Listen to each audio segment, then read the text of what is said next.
I think that there was like an anti-authority in me. I didn't like being in school. I really, really liked doing my own thing. I couldn't even sit still in class. I skipped school all the time. It almost felt like it had to be my own path. There was never a time where I'm like, oh, like maybe I should go and get a regular job. Then you go like, well, I don't even think I could get hired anymore. And like, you know, so it's like, you're just like, well, I'm down this path. Better make it work.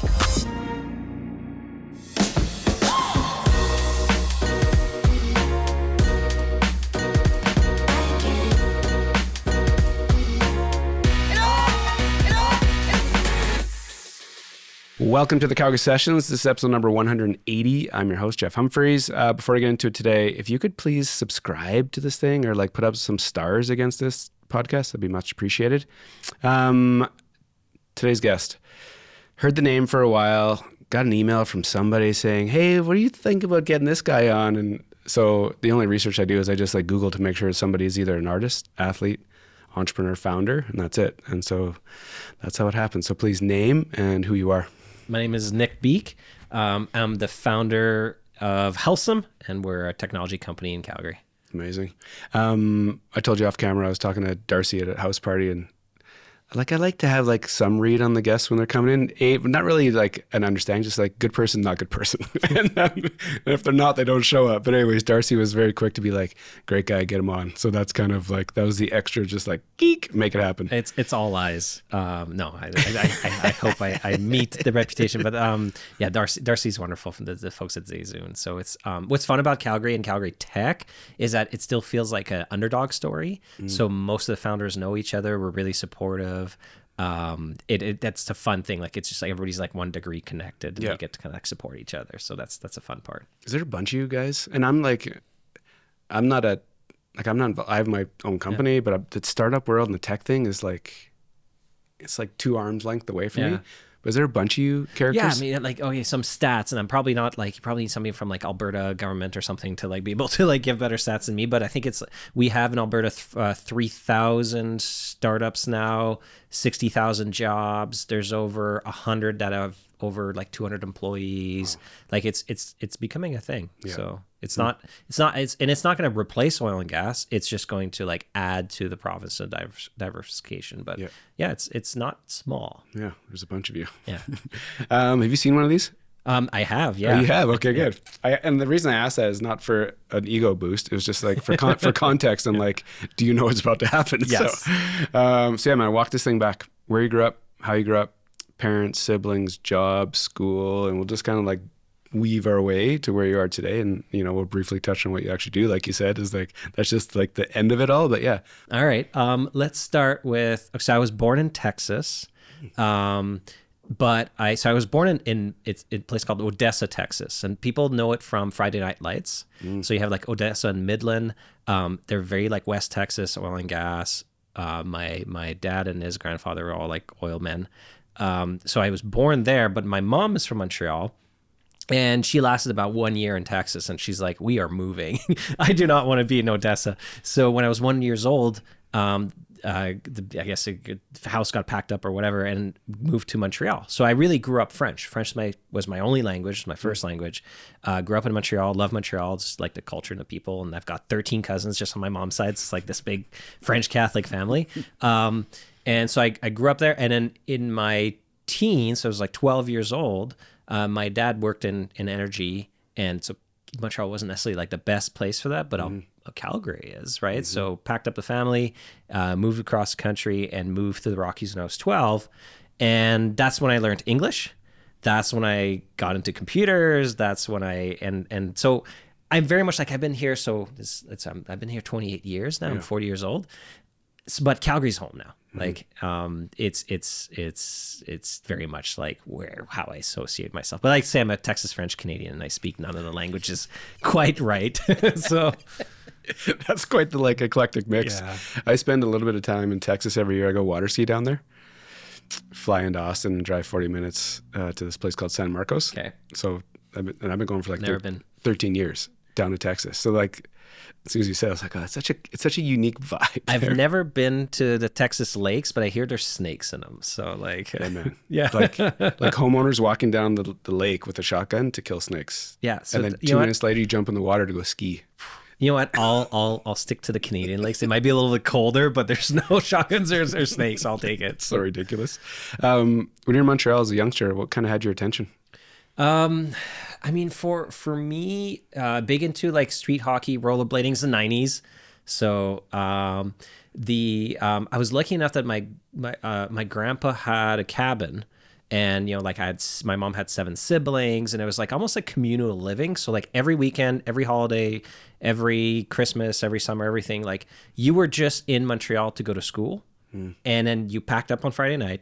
And you drove to the cabin, and all your cousins were there, and all the aunts were there, and it was almost like communal living because it was like everybody's like sharing rooms, and it's all over the place. But then like the aunts would trade. Okay, I'm gonna take care of dinner. You're gonna take care of this, and whatever and it's like you're always eating together, and you're growing up with like a big family, and that was really fun. That was probably the hardest thing in terms of like when we packed up and moved to Calgary. It was leaving that behind and leaving that side of that family behind, because it it's not, I'm not going to claim it's anywhere near like people like immigration stories where they go to a completely different country and completely different, but there's maybe an element of that. It's like you're leaving the language, the people, everything behind, and going like starting new. Yeah.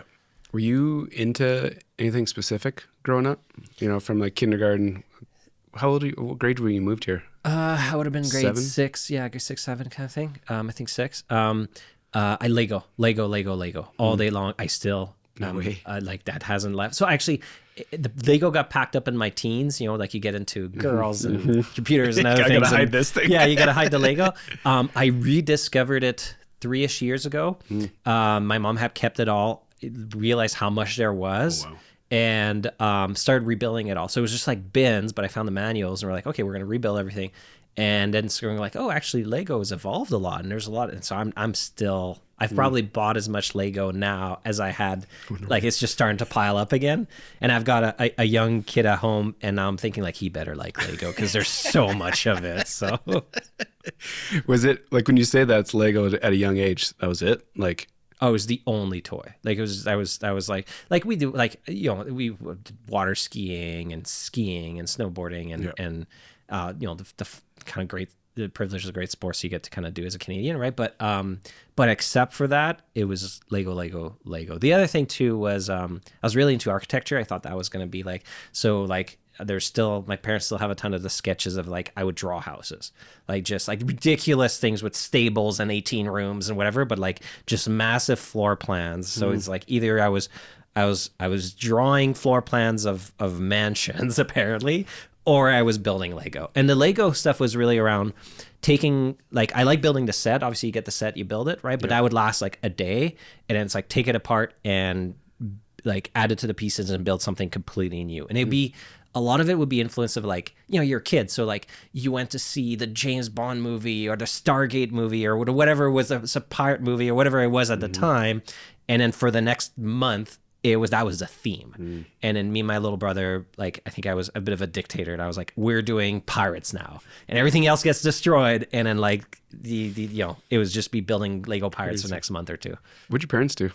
Oil and gas. Mom was my mom was a stay-at-home mom. And my dad worked in financial markets of energy. So like an analyst, and covered oil and gas. And he finished his career in Calgary, working for one of the oil companies called Vermilion. And he did a lot of investor relations. And that's actually, I think being a founder, being an entrepreneur, you have to be a storyteller. Yeah. The way you're pitching and convincing people to join you on this crazy idea, and convincing investors and all that. And I think I got my storytelling from him. Like that was like, he was a good writer, and he'd write press releases and presentations and all that. And that's where it kind of came from. Because I'm always kind of fascinated by like where the creative side comes from, because the Lego thing and the building, all that, and like sketching out like floor plans and designs. But when you say your dad was creative on the writing side, just like creative thinker, just like, did he present himself with energy? Like, yeah, he was. I mean, my dad was always. He was always clever, but he always had like a cool. So like he played the harmonica, and he wore cowboy boots his entire career. Like, doesn't matter if it was Montreal downtown or Calgary or whatever. It's like there was cowboy boots on, right? And he spoke both, fluent Quebec French and fluent Texas English, and he played the harmonica. And there's always like a kind of a quirkiness to it. So I think probably like a certain amount of like showmanship to that, right? And I probably got inherited a little bit of that. So fascinating. When you come to Calgary, grade 6, grade 7, grade 6. Was it a tough thing to move at that time? Like, you had a big family. Obviously, that was kind of a big piece of the equation. But like friends, routine, sports. Yeah, I think that so I didn't know a lick of English. So I remember phonetically remembering sentences like I do not speak English, and like not knowing anything I was saying, but just like, and it took. Now, fortunately, at that age, your brain is still very plastic and malleable, and it took about 6 months for my dreams to switch to English, and I clearly remember that, and I remember telling my mom about that, and like that was probably like the brain like switching as the default to that. Yeah, it was tough. The I like to say like negotiations, but you don't negotiate when you're 12 years old, but in your head you negotiate. But like the negotiation, quote unquote, moving to Calgary was like you get a computer. So we went to a local computer store here called like Doppler Computer, and it was like before Memory Express, before all that, right? Yeah. So yeah, and we got to we got a 133 megahertz Pentium 1, and like and there was you got a computer and you got a dog. So we went to the Pound, like the SPCA here, and we got this like I like to say the dog was it was a mix. Obviously, it's a mutt, so it was like so it was half of a German Shepherd, half of a Black Lab, and half of a Husky. And he was 128 pounds because he was dog. 3 halves. Cool. But I was like, and we named him Prince. And so we got the dog, we got the computer. But yeah, I mean, to go back to your question, I think that there was a bit of bullying when I first got here. It wasn't great because you're just a kid, and especially you're getting into junior high, and like you don't have any friends, and you don't speak the language, and so that probably. That pushed me more into computers. That pushed me more into like, I think I became a little bit more kind of introverted from that. And, but I got into computer programming, got into 3D design. So like, I remember like we bought a software. I was watching a lot of Reboot. Remember Reboot, like Vancouver, the animation. And I was like, I want to get into animation. And so we bought, it was called I got into 3D Studio Max afterwards, but it was called True Space. And it was like, and I learned how to do like 3D modeling and animations, and like got into computer programming, and like, so on one side it's like, we all get to this point in our lives because of just whatever the other path is, but I don't have any regrets in the sense of like it pushed me to like learn new things, and ultimately pushed me to who I am today. What was the draw to the computer? So like my first computer experience would have been maybe, so I'm born in 77, graduated high school in 94. So in grade 10 maybe, so like 91, 92, we had this visual communications class. And it wasn't a Tandy 1000, it was some other, I don't know if it was a Mac back in the day, but that was my first time on a computer. And maybe in 94, somewhere between 93 and 96, my grandma and grandpa bought my family and my cousin's family a like Tandy 1000 back in the day. And when you said it was a 133, like I don't have those kind of specs, but I remember the power of what this thing was. And I didn't, and my job now is like heavy computer, Adobe, all the things, but like it was a moment in time when that computer showed up at the house. Same for you guys. Like it was like a and it was I think the draw to the computer is like I think that if there's one word like more than creative or anything, it would be like builder. Like I think I'm a builder, and I think that whether it was Lego or drawing or whatever is the case, like it's just like you could create something from nothing. Like it's just like you had a blank screen and you could type things in, and whether it was like doing 3D or coding or whatever, it's like you could just create. And there's also some at that period, like there was something like rebellious and cool about it, right? Like it was underground, right? It was underground. It was just like you listen, like I got really into like techno, and it was just like you just felt like there's a counterculture that was really like appealing, I think, at that age, where you're just like you're both in terms of like the power of what you could do and you Yep. could create, and potentially like the you know, the job or the career you could have from it, but also just like the counterculture of like, you're one of the computer guys, and that wasn't like, it wasn't cool, but it was cool. It was cool to like the subculture that like, you know, there's movies and there's things and there's like the techno scene and everything. It was just, it all kind of, it was all one thing. Yeah. It wasn't just like, oh, this is a machine to go do a job or to like, it's like, no, there's a culture to it. My good friend, his name's Dan Belke. His parents, one of like the OGs in the city in the computer world, owned a store, sold it. Before like Shaw and all the like the network companies showed up, they built like infrastructure in their basement and were running like dial-up connections for people. That's like, cool. So it's like, Yeah. and he came to like, I met him in grade 7, and it was just to your point, it was underground, and you're like, he's like the computer guy, like he's the computer kid, and his parents do computer things. It was such a interesting time back then. And it wasn't like, even now you think about entrepreneurship, and now you have like incubators and Y Combinator and all things, and like going into startups is kind of like the default. Even people that join as employees, it's like, well, you go to school and then you'll either go to work at like a more traditional bank or you go to a startup, but it's not that. It's kind of part of the mainstream, right? Yep. Back then, when you were thinking about doing like, it wasn't even using the word startup wasn't a thing, but like it wasn't intuitive, and it wasn't like, you know, your friends would graduate and go get real jobs, and you were just the computer guy doing like computer businesses, and it wasn't like, didn't seem like the right financial path. But I think the rebels in us like chose like, no, that there's, I don't think we're doing it because of, I was like, oh, that's going to be like, I'm seeing an alpha that somebody else isn't seeing, or so I was like, no, it was just back to that counterculture. There was something to it. The programming piece, did you pick that up naturally? Yeah. At a young age? Yeah. And was it all the languages, like Java and C++ and like all the things, or what? It came from, so like the computer design led into web design, which totally makes sense. Late 90s, early 2000s, like everybody needed a website. That's what people like. If you were into computers, they're just like, can you build me a site? Yeah. And Like all the way through high school, was that kind of was, yeah, 100%. That was my first business, was building websites for people, right? And hard coded.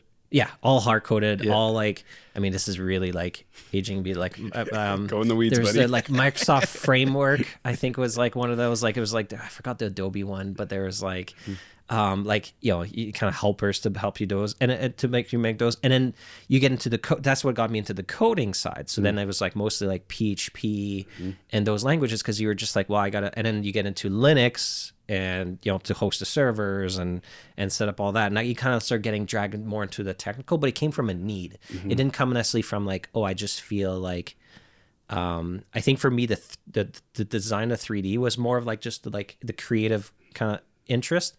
I think the coding was more from like, well, I want to go build this thing. How do I build this thing? And you kind of like get dragged into it. But yeah, it was like PHP and Bash and Linux and Visual Basic with the Microsoft days and everything. Like that's what kind of really, like, that was Pandora's box, I guess.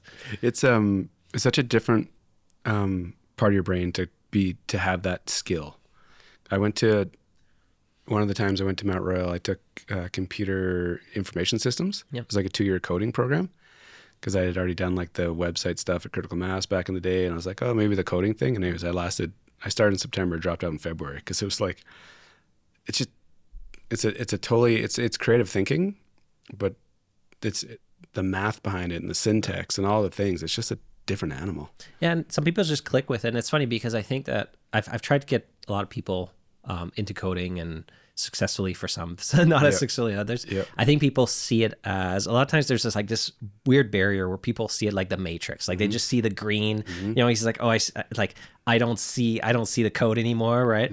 And people think it's like, it's impossible. You'll never be able to do it. But once you get into it, like, you know, some people find it pretty intuitive, but, and I think I was lucky that it didn't feel that much of a barrier. And I started really enjoying it. I think the creative side, you can get really creative with it too. There's still like a creation process to it. Yeah, totally. Because to your point, it starts off sometimes blank, and you got to put it all together to build whatever it is. I didn't realize you were at Critical Mass. So Critical Mass was like the company in town that, dude, like, I was there in 99.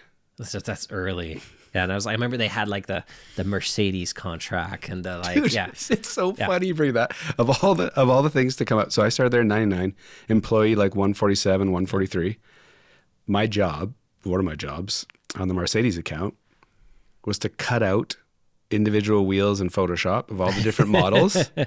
And then the web dev team made this like engine in the back where people could like, you could kind of build your car back in the day in the early 2000s. And so they would take the graphics that I cut out to the pixel.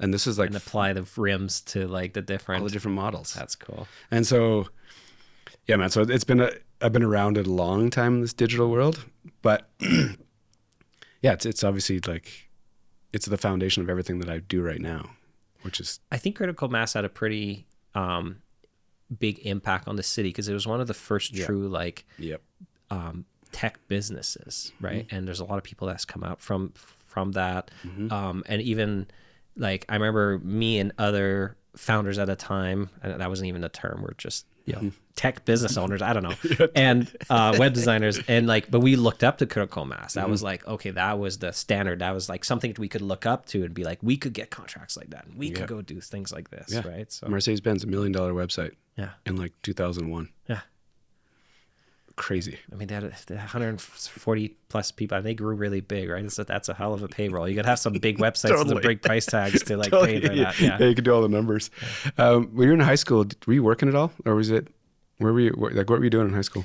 High school is a mixture of stuff. So like, I worked in the summers at Superstore in produce.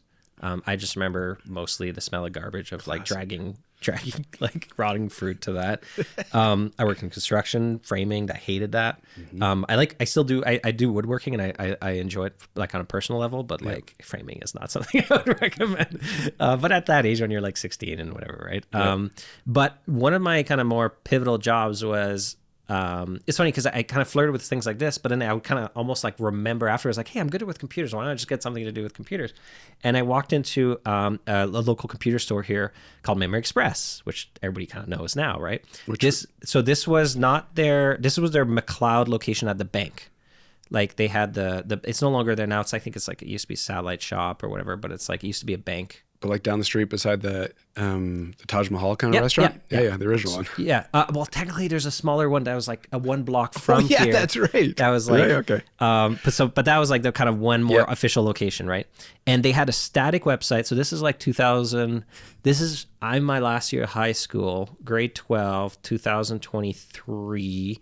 And so 2003, sorry, not 2020. Yeah, 2003. Yeah, no, sorry. Well done. I don't know, 20 years, minus 20 years, sorry. And walked into the store, and they still had this like yellow static website, like no configuration, no e-commerce, no nothing, right? And I had been doing like web design throughout high school as contracts, things like that. So I had a portfolio, and I walked in. It was run by 4 Vietnamese brothers, right?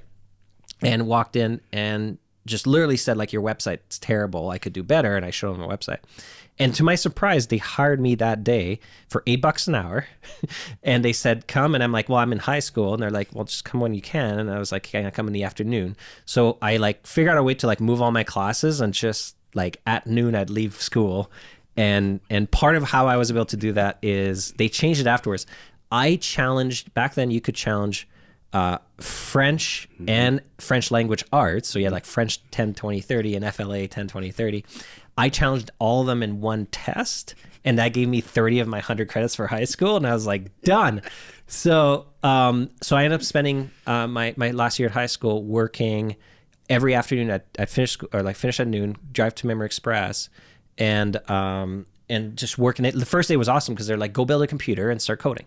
And I was like, that's great. I literally walk around the store, and I'm like, okay, I can't pick the best. I don't need a GPU for this. I don't, like you're kind of kid at a candy store, but I like put a computer together, went in the basement that had like, there was like 6.5 foot tall ceilings. Like it was a little, and like found like a counter where they weren't building a computer, and like plopped myself there and started working on their site. And there was somebody else there that was also working on it. And I was like, hey, you're working on this too? I guess they hired more than one. Okay, great. Let's team up and let's work on this thing. And within 4 months, we had their first e-commerce site. So it was all PHP coded, MySQL backend, completely new website. That was the first one, and they had a full configurator, so you could like, if you select this motherboard, does it work with this RAM and all that, and that was I ended up that went live, and then end up taking that and going, maybe I can start something, a more official business, not just little contracts on the side. And that's when I started my first like true, we spun off and decided to like do a true kind of computer web design coding company. That was like the first kind of like spin-off.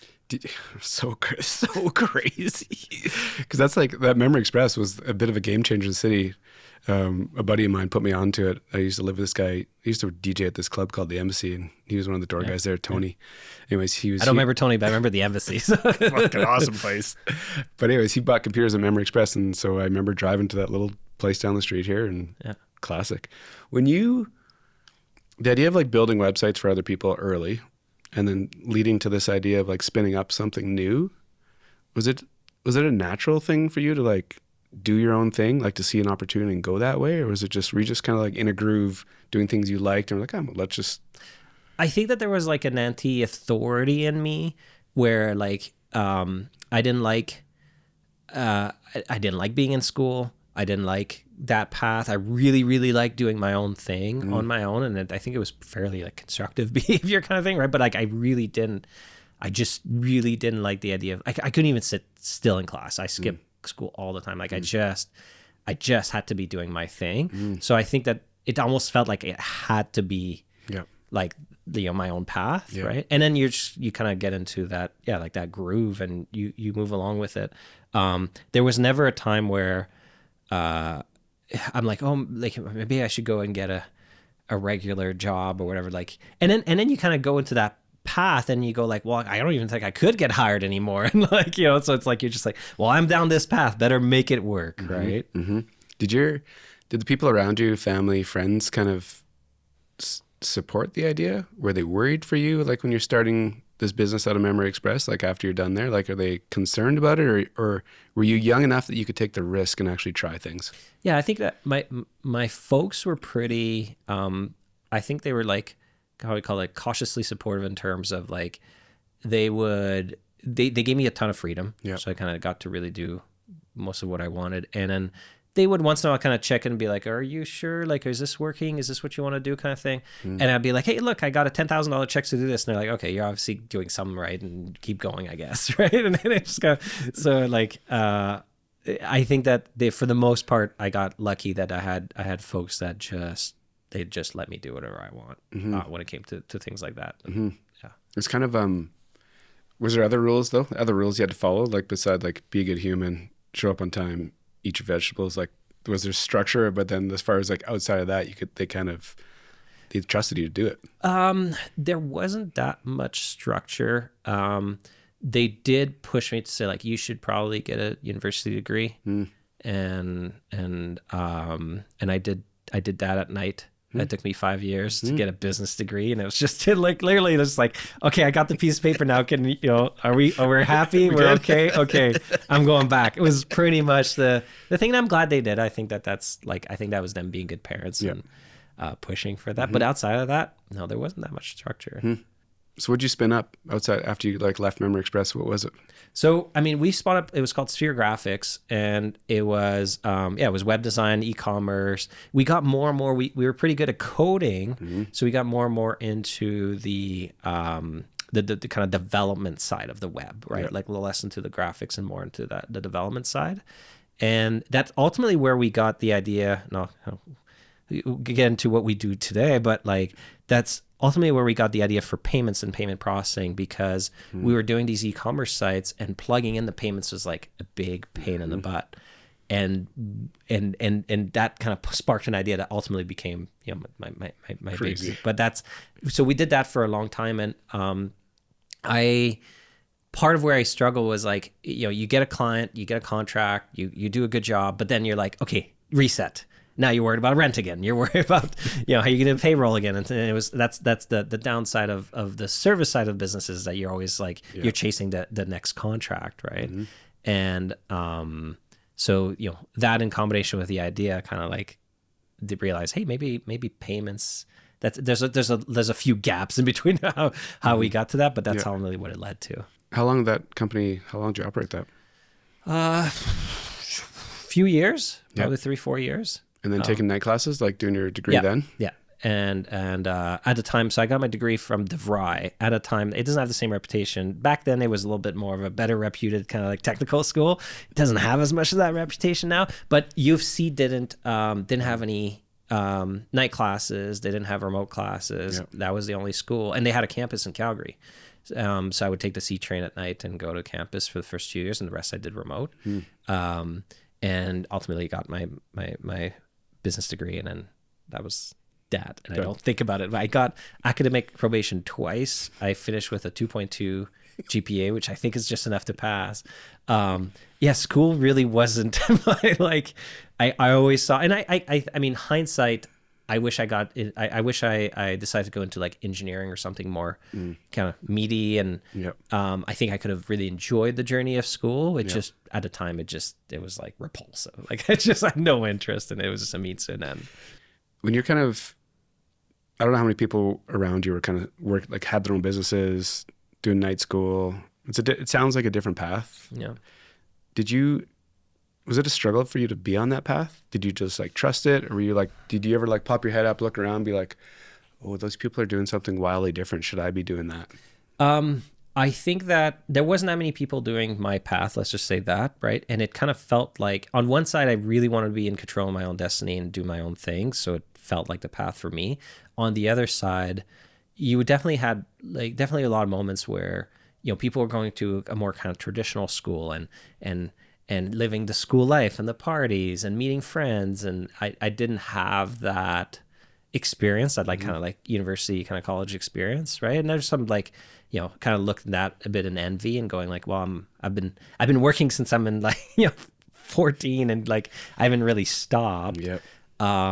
So, and then also when you're building your own business, I mean, entrepreneurship is hard. It's always hard. It never gets easy. And you're always, like, even if there's always just new fires and headaches, and you always feel like you eat what you kill, and you're always hunting, and you're always, and yeah, sometimes you looked at friends that got into like kind of corporate life or more kind of traditional path, and you're just like, oh, that sounds a whole lot less stressful, so, but in the end, like, I think it's ultimately really showed as a path for me. Yeah. When you say it's hard, I find that it's so interesting because, yes, this is hard. I have my own thing, that not at your level, but it's hard. Like, it's just different levels of hardness. Yeah. But I think people that aren't on this path, they deal with a different set of circumstances. And whether that's like not being fulfilled, whether that's being micromanaged, whether that's like knowing they're at the ceiling of wherever they are, and now they're looking around. They spend 5 years looking around for another thing, like the politics of work, or like the career ladder, and there's all these other things that you don't have to deal with as an entrepreneur, that like they have their own challenges. Yeah, right? And it's all hard. Like I think if you want to do anything that's half interesting, or like feel a sense of accomplishment or being fulfilled, it's like, it's hard. Yeah. Like there's and it's also like, people that go down our path in terms of entrepreneurship, like it typically comes from a place of like, there's a fire in your belly to like prove something, or, whatever's driving you. And that's ultimately, that fire is what gets you there, or kind of brings you on that path. But that fire also makes it, at least that's something I was struggling with, is like, it's never enough, or like you're never quite accomplishing what you thought you wanted to accomplish, or as fast as you want to, or, and that can take away from the journey itself. Because hindsight, you look back and you're like, oh, that was interesting. I should have enjoyed that period of time more. But at a time, you're just like, not good enough, more. And that's a challenge. But if you take away that, whatever is in you that creates that drive, if you take that away, you probably wouldn't continue to hit your head against a wall and going down that path in the first place. So I think it just comes with the territory. Well, and I think there's just no blueprint for it. No.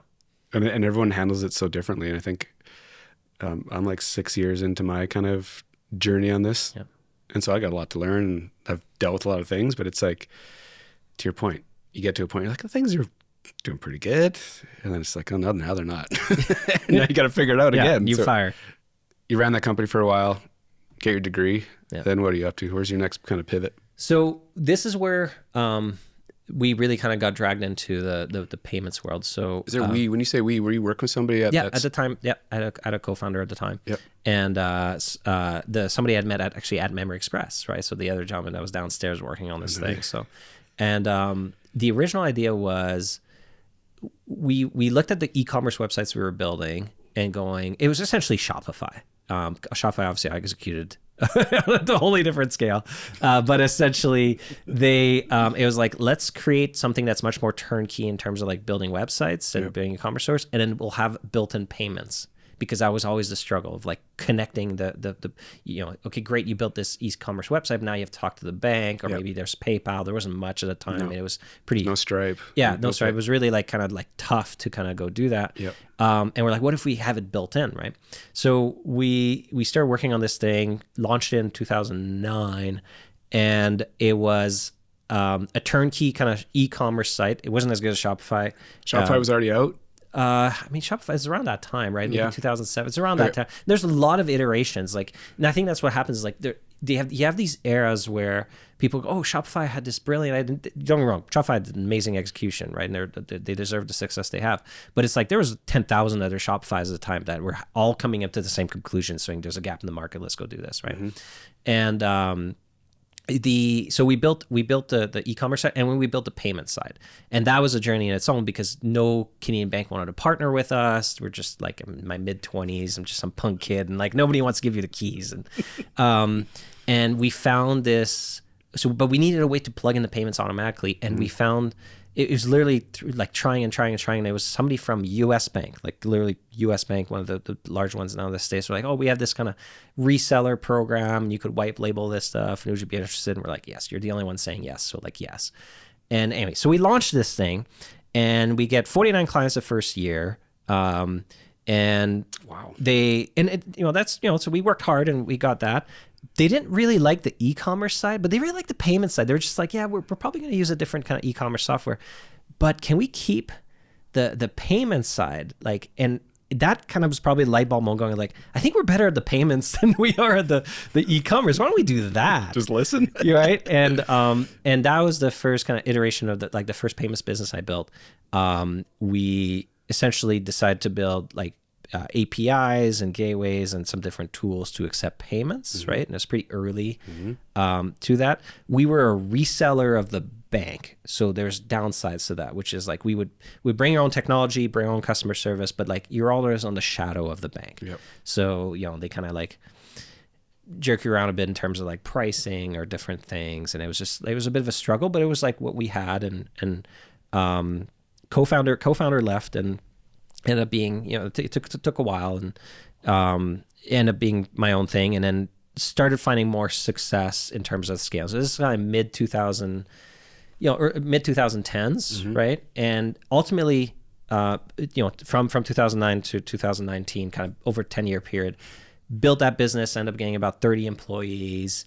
And kind of that was my first kind of real payments business. And I got to build relationships with different banks, and I got to build relationships with great business owners, and kind of like, that was my first real, this is a real thing. And I have a real payroll, and I have real clients, and it's all kind of coming together. But we were always under the shadow of the bank. Yep. And we were seeing what was happening in the payments world. You mentioned Stripe and Square, and going like, could we do it on our own?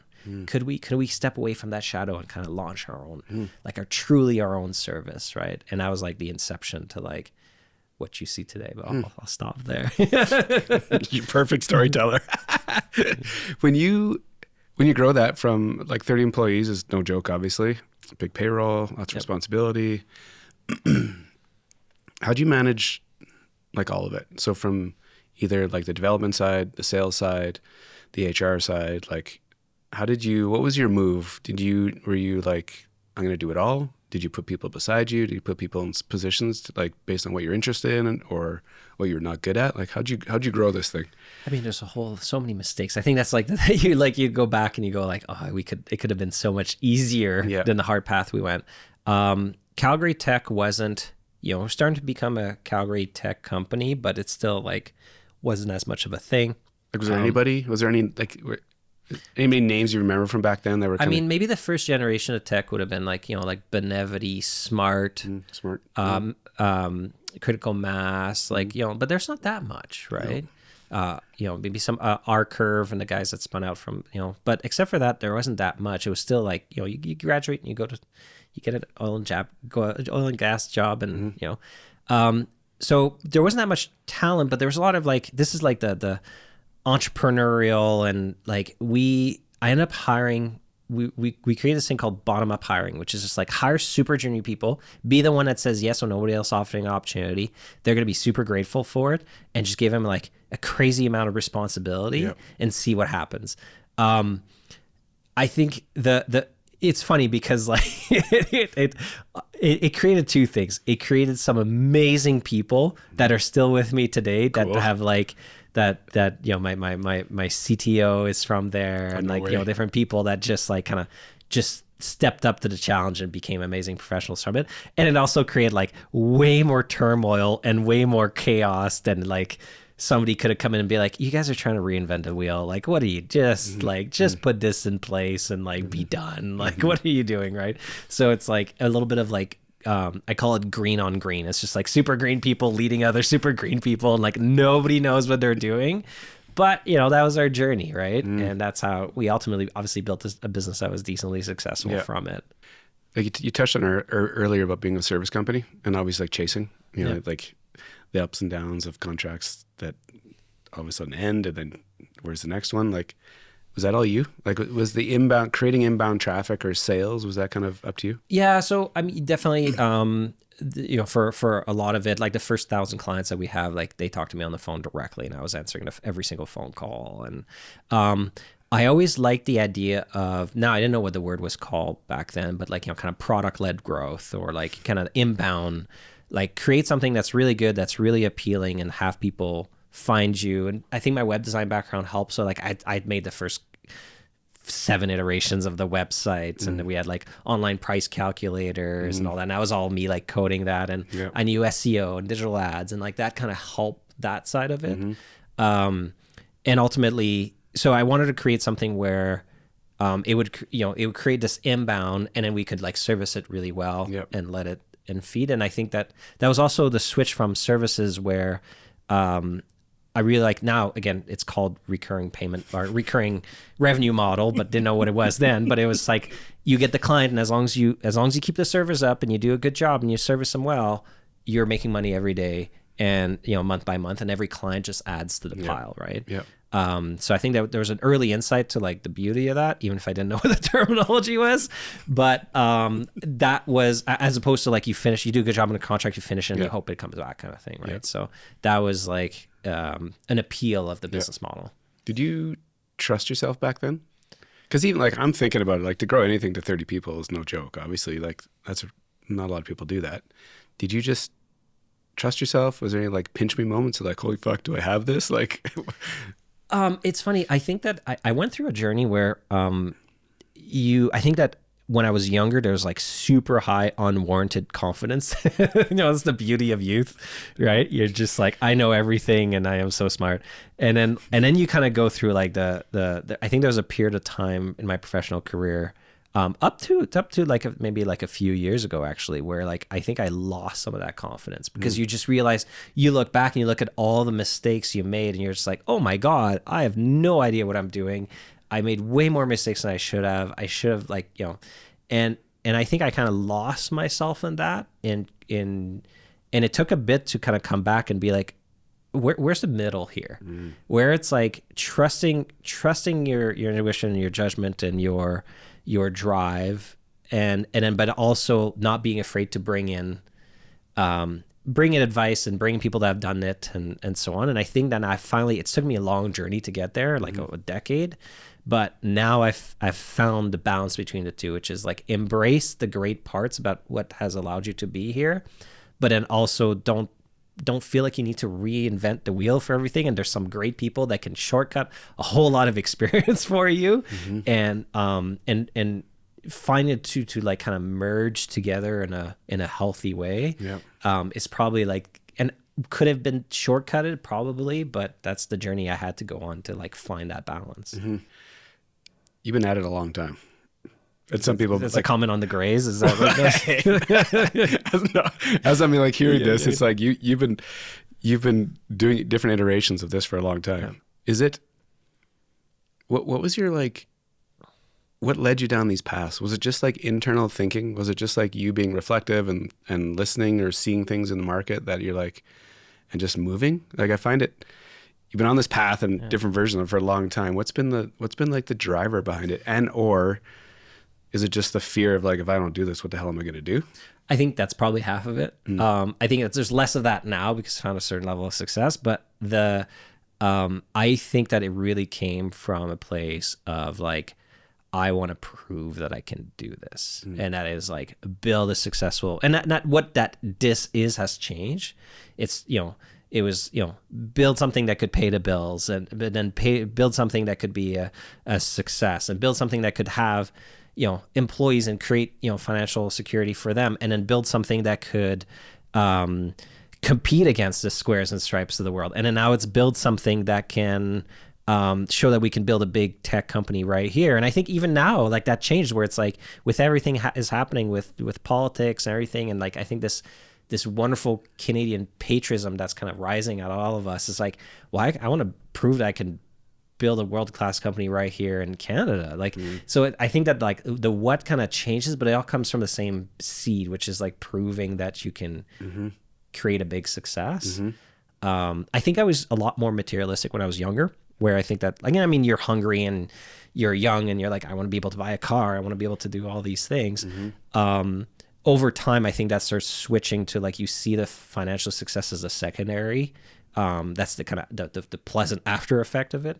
And you see more like just the success itself of being able to achieve what you hope to achieve as the primary driver. That's a totally different shift. Yeah. You were a youngster building all this. Still are a youngster. Yeah. Did you have any mentors growing up? And did that word exist? You've been like sliding in big words, like big smart words. You're like, that didn't exist back then, like all the way through this. But like, so the mentorship idea, it's kind of like new. It's not new. It's more like trendy and it's more topical now. Back then, as you're building this thing, like, was it you kind of just randomly having conversations and be like, what do you think? Or was there anything like that? Did it exist? I don't think that there was much like of like a true mentor, like per se.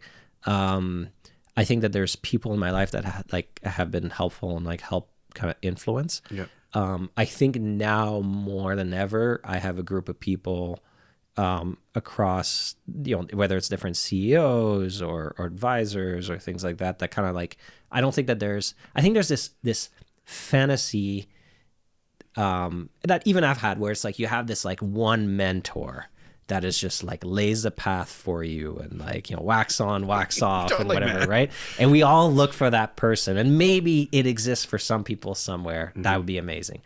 I think what I've come to the conclusion more is that it is a kitchen cabinet. It's a collection of people that ultimately form that like they all have their different influence, whether it's how they influence the way you should be as a in your relationships, and are kind of like a role model for that, or you should be in terms of how you should be as a business person or as a CEO or as a whatever, as a leader.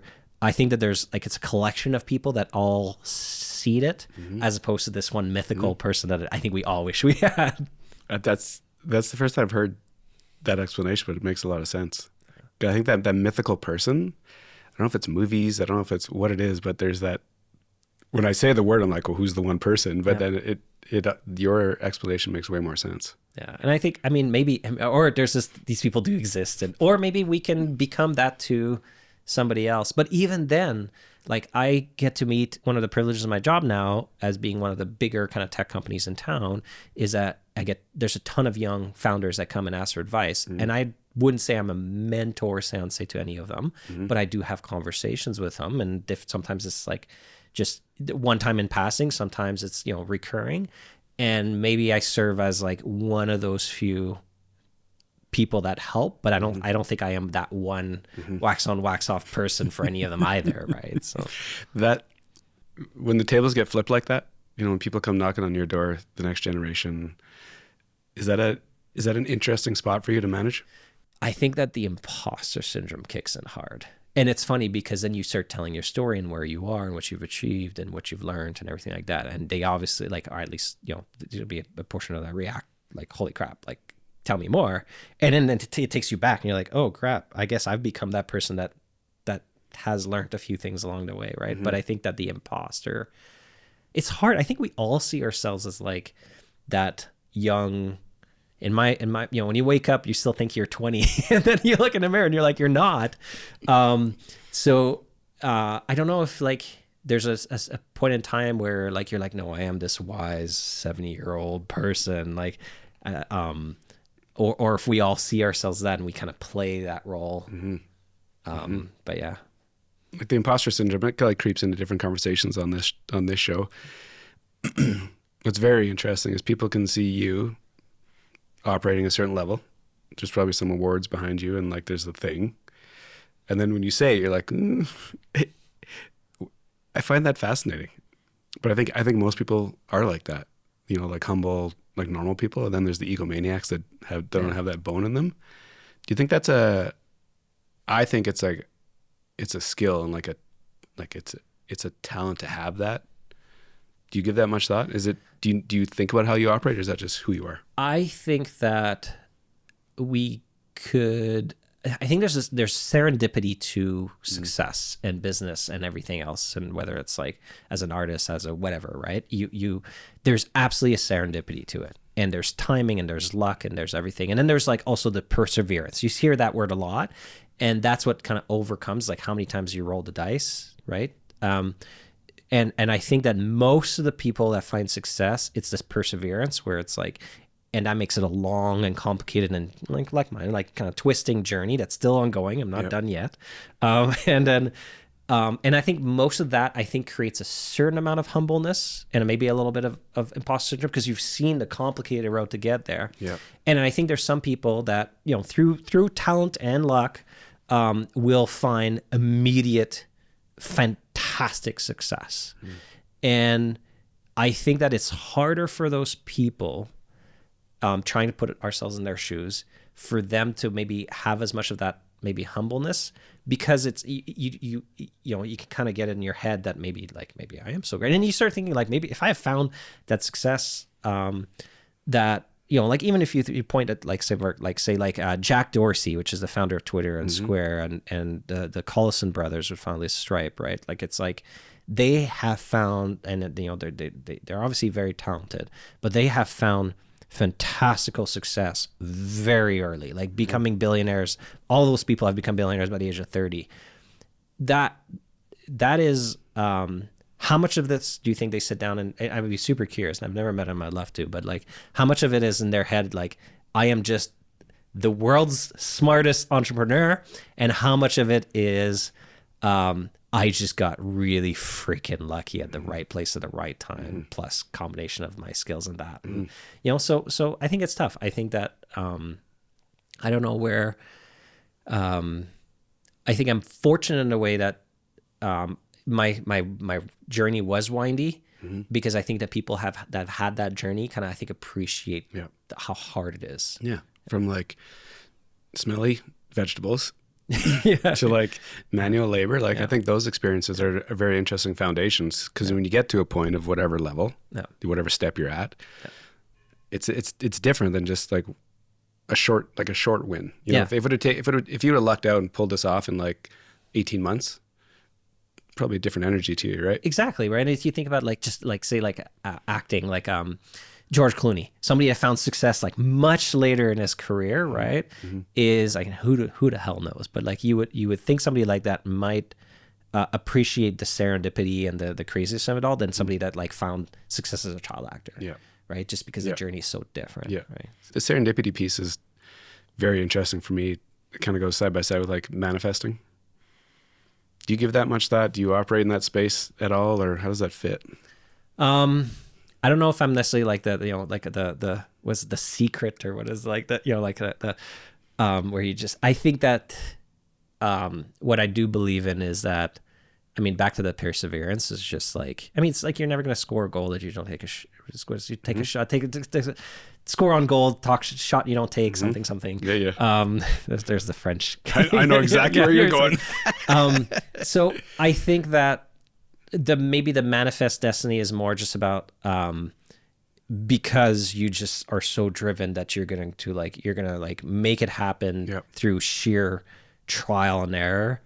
And that's probably more my experience, as opposed to, I don't necessarily believe in like faith or just, I think it's just like, if you really want to be that recording artist or that musician or whatever, and it's just like, well, like nothing is guaranteed, but if you just go at it nonstop and you keep improving and you keep pushing, like you're gonna have a higher luck to find that success than somebody that gave up halfway through, right? So, do you think, like, with your perseverance, that's been a driver for you? Obviously, like you said, it can go one of two ways. You can push and push and push, be like half talented, get it to a certain point, or you can push and push and push, and you don't have the self-awareness to be like, I don't have the talent to get there. That is the scariest question in entrepreneurship. I think that when you see someone going at it for 10 years or whatever long and going like, and you're not sure on the idea, you're not sure, and you're just like, and you're just like, do they have the insight to know like they should take a pivot, or giving them the advice to like pivot somewhere else they might be 1 week away from like cracking it, right?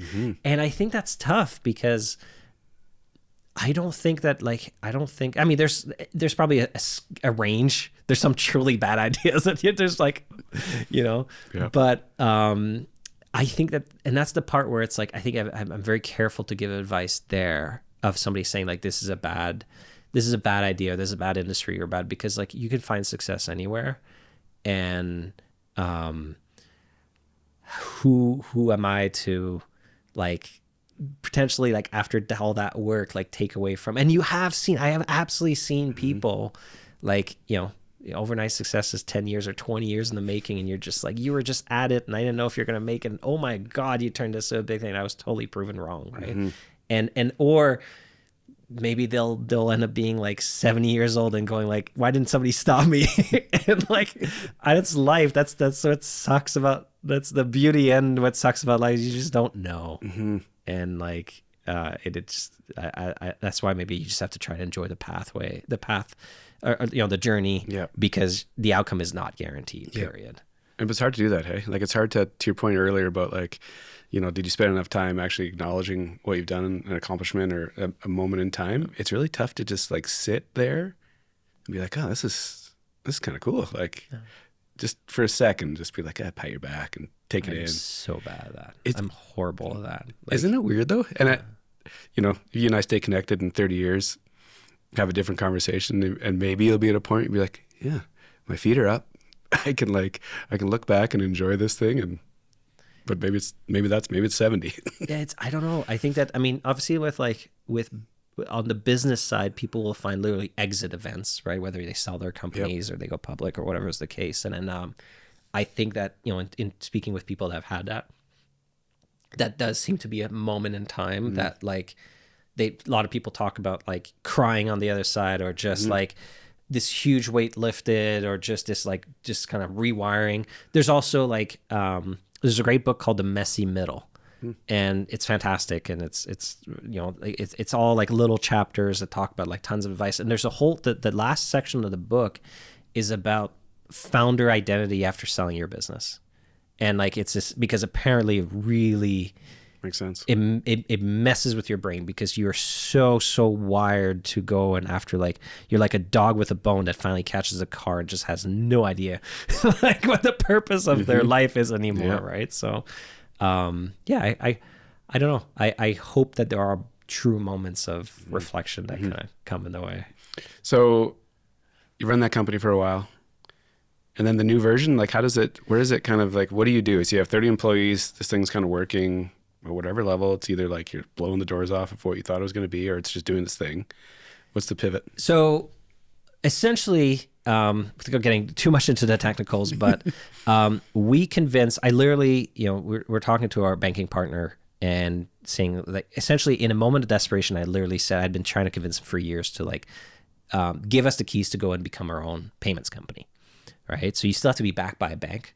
That's the irony of it. You just truly, even Square was backed by JP Morgan Chase, and Stripe was backed by Wells Fargo. So you still have to have like your bank in the background that kind of gives you the keys, right? And in a moment of like desperation and pitching and everything, I literally told this bank's management team, like, look, you got Square and Stripe that are obviously like, they're like Godzillas downtown, flipping the industry upside down.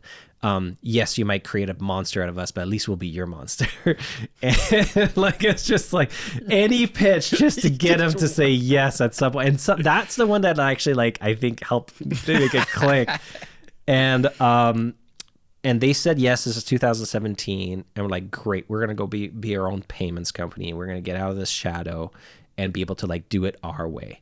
And this came, just for like some context, the world of, without boring too much, the world of payments, but like massive market, gives you a sense of it. Like Square, fantastically big company, 2% of the market share. Crazy. So it's just like huge, right? And we saw with experience working with business owners, and like by then we're servicing everything from auto mechanics to restaurants to dentists, everything. And you kind of fall in love with these relationships, and like you have that camaraderie of like helping small business owners, and you can make a big difference, right? And you see, Square was taking care of a portion of the market, more kind of like on the restaurant space, and Stripe was more on the kind of the developer kind of IT side. But like these Main Street businesses, again, like that auto mechanic and this person, I'm like, they're still bringing primary service by like old school banks. And like, we knew we could do such a better job. And we're like, that's what we're going to go do. We're going to be the super modern, great solution, but we're going to go after like really helping these like I like to say, give me this like unsexy business in an unsexy part of town, but they're awesome. Like just like this like wallpaper distributor in Blackfoot, industrial area. Like just like these people need help too, right? And we want to be that partner. And so we're like, we're gonna go build a business for them. So convince the bank to give us the keys.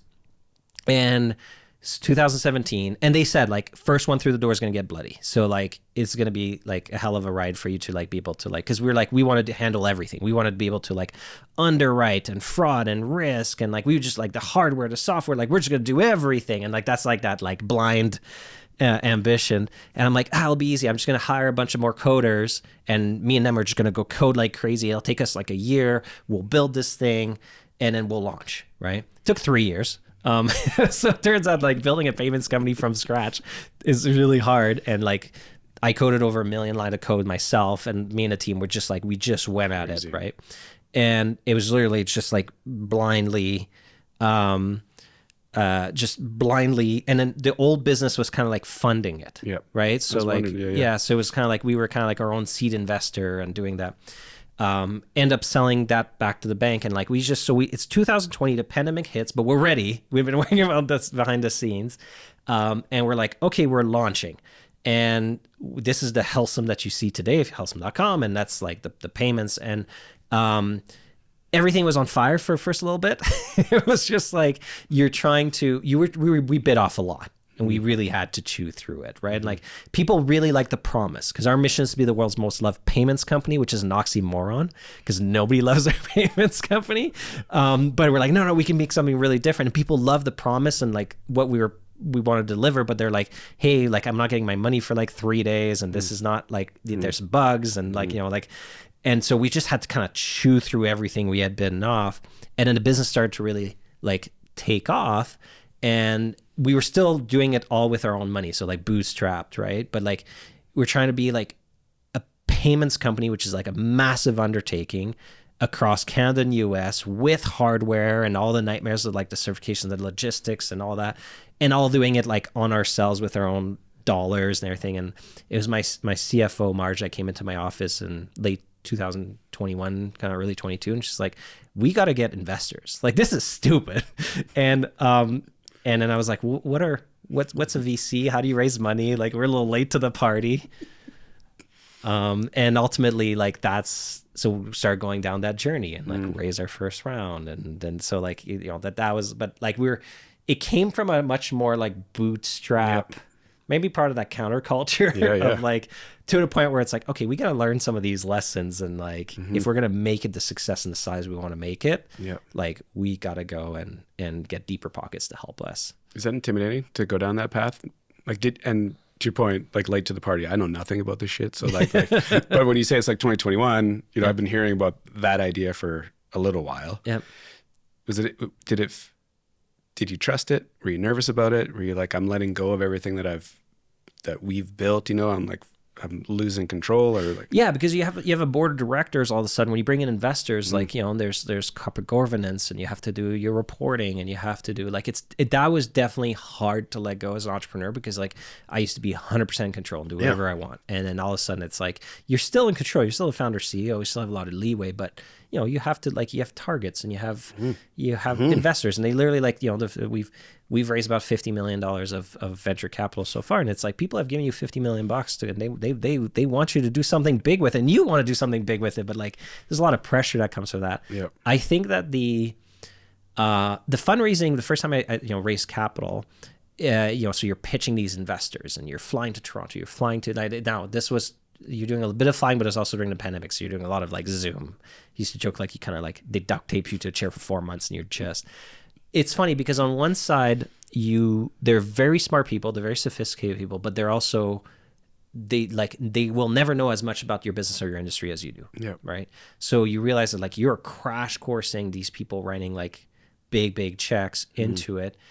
I think that the competitive side, the entrepreneurial side comes out, and you're like.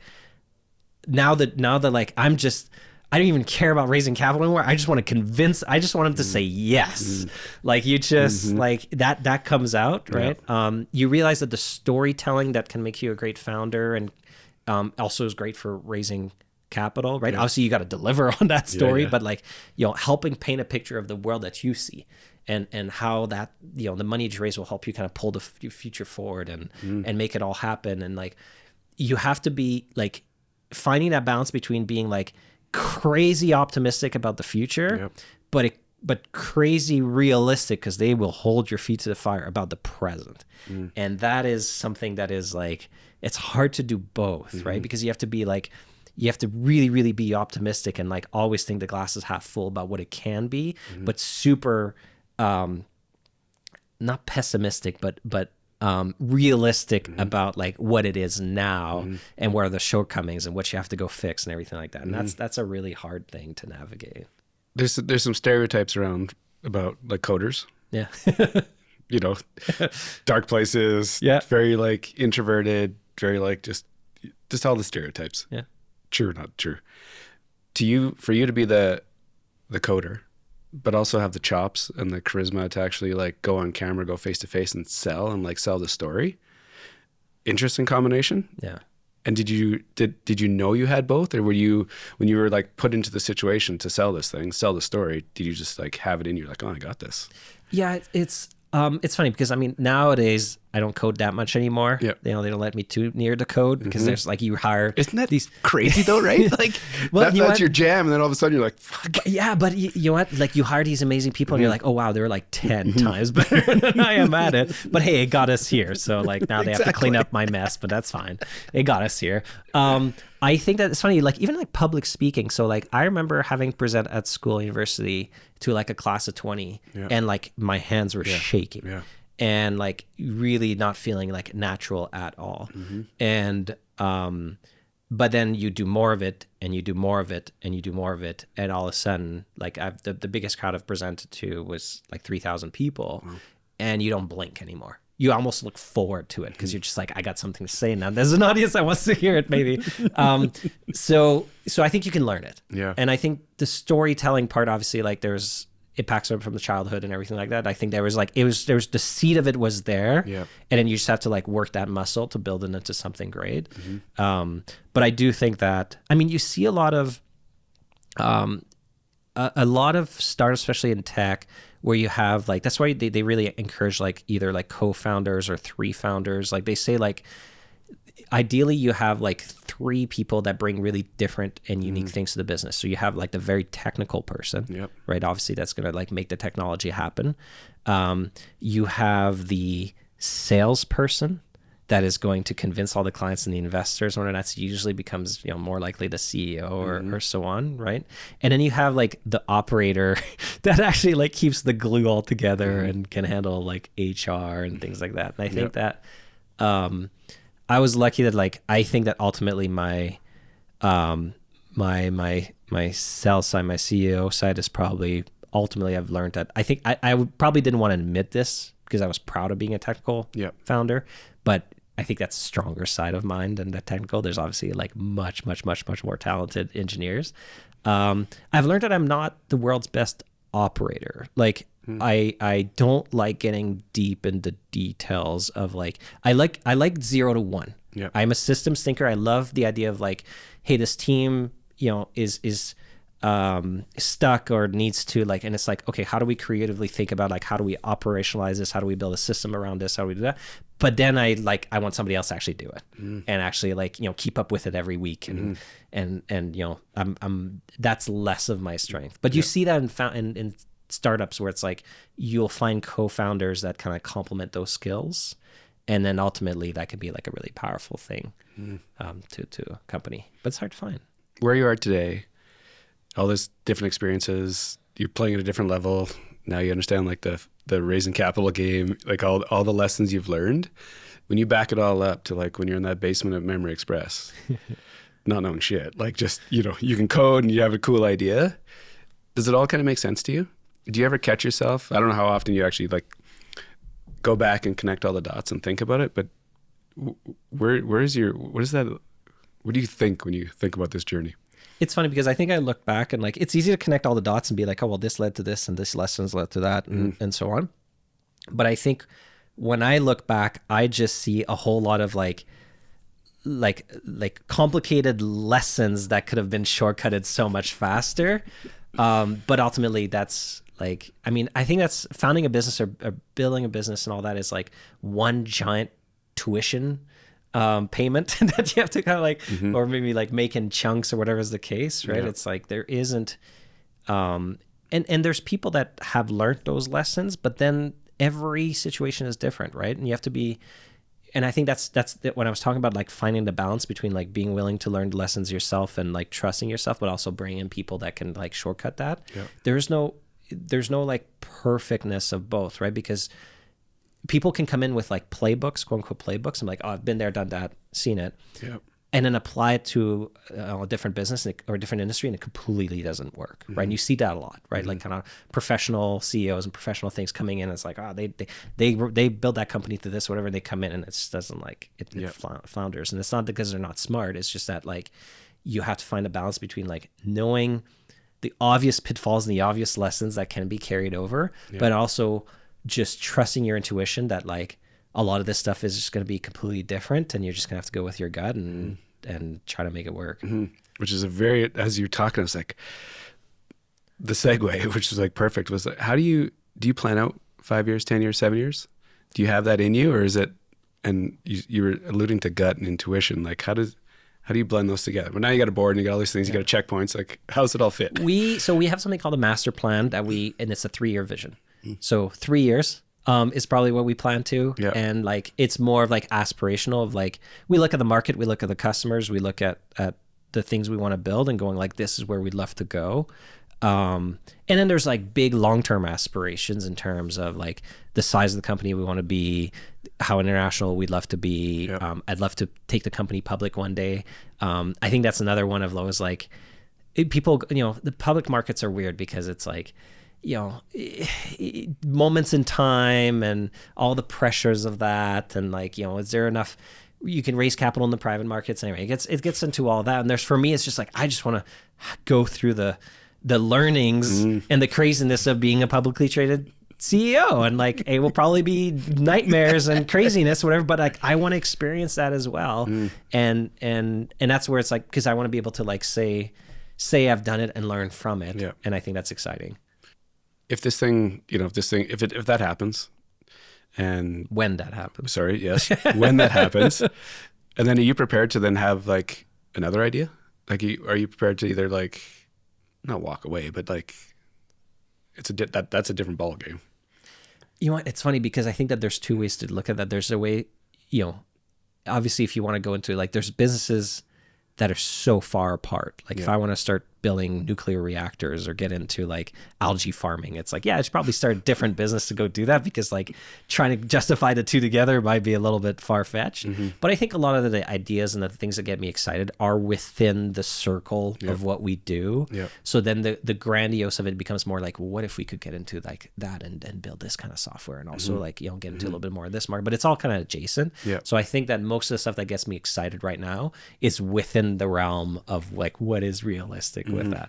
I've never done, you know, it's funny because you see founders that have like exited and then they get into like investing and seed investing and being angel investors and be part of the community. And I think that's super exciting on one side, and I could see myself doing that. But on the other one, it's like right now you're so hyper focused on making what's in front of you as big and as successful as you can, that the idea of like dedicating energy to like anything but that feels almost like a betrayal to like what's in front of you.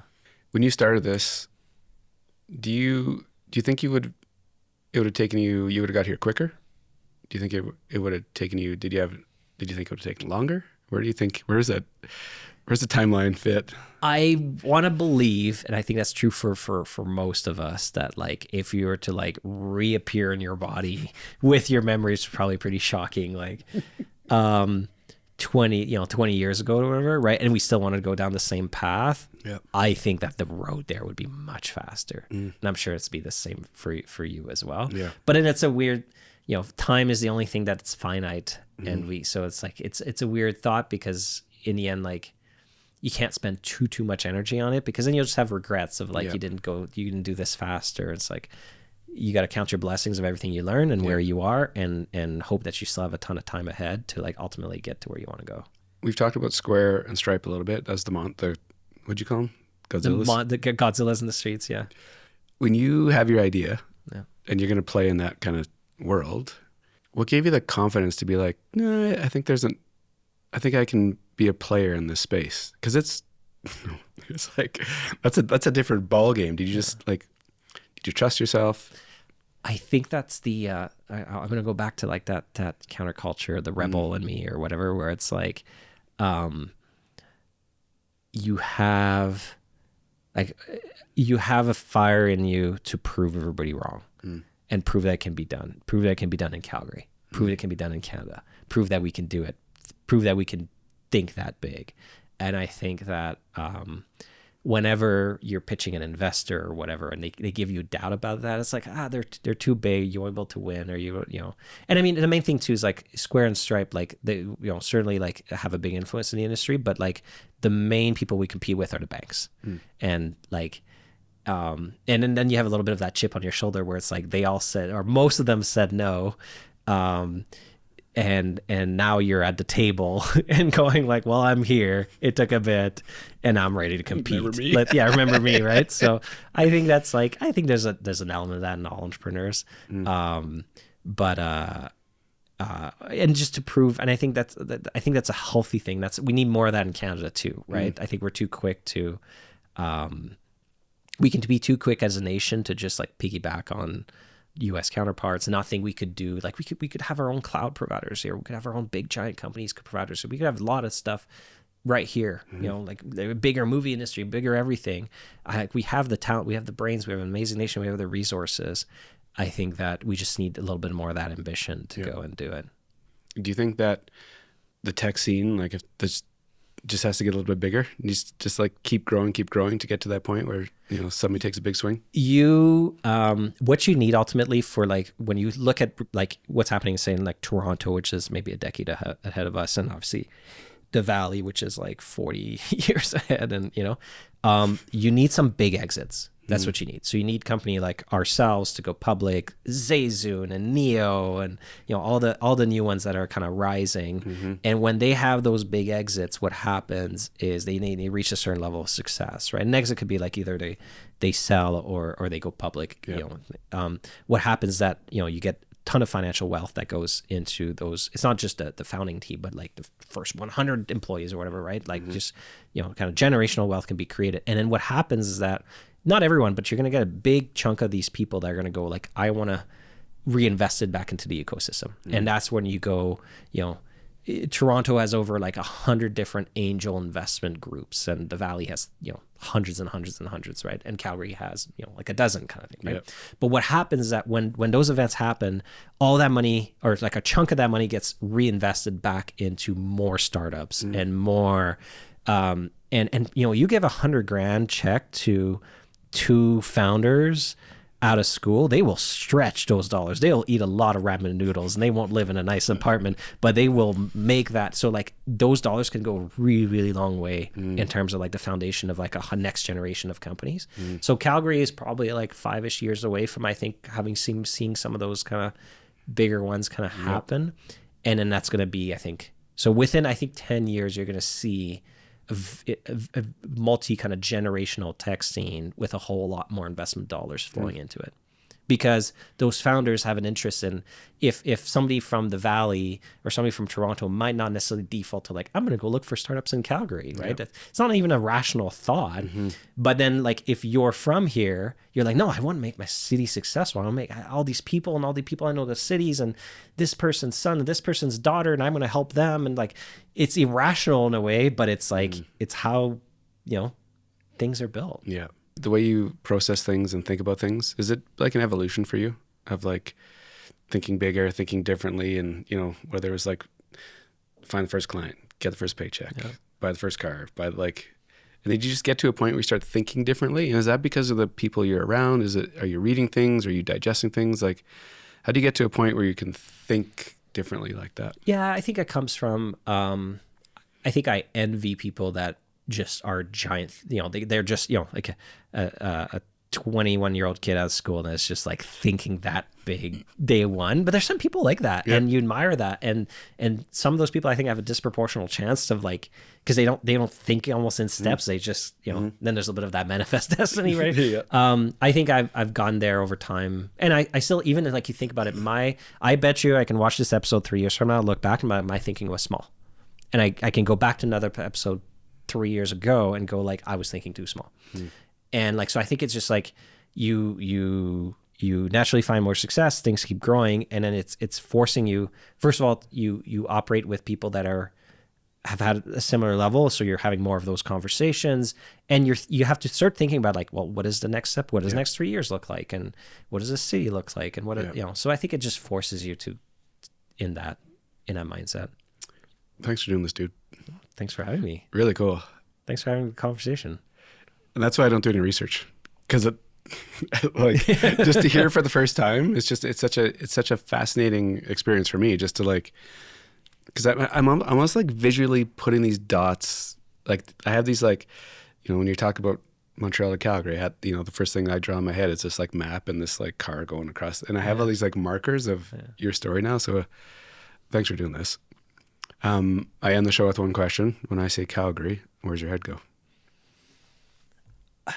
One of the rare frontier cities, I think, that still exists in the world. I really do. I think that me having come from another place and coming here, like if you think about the East Coast, you think a lot more about like established wealth and multi-generational families, and like there's less room for you to build something from scratch. I think Calgary is still very much a place where people come to go build something, whether it's a life for themselves, a family, businesses. Like it has I don't know what's in the water. It's so entrepreneurial, and it's just a place where you can come and it's a frontier. It still is. Not to lean into the cowboy thing, but like it still is like, it's a frontier. And I think it's like, it's going to be one of those cities where people come here to build massive success. I like the cowboy. I think it's like a nice little nod to your dad wearing cowboy boots There for you go. Exactly. all the years. Yeah, man. Thanks again for doing this. Thanks for listening. Yeah, man. You're a busy dude, so I appreciate your time.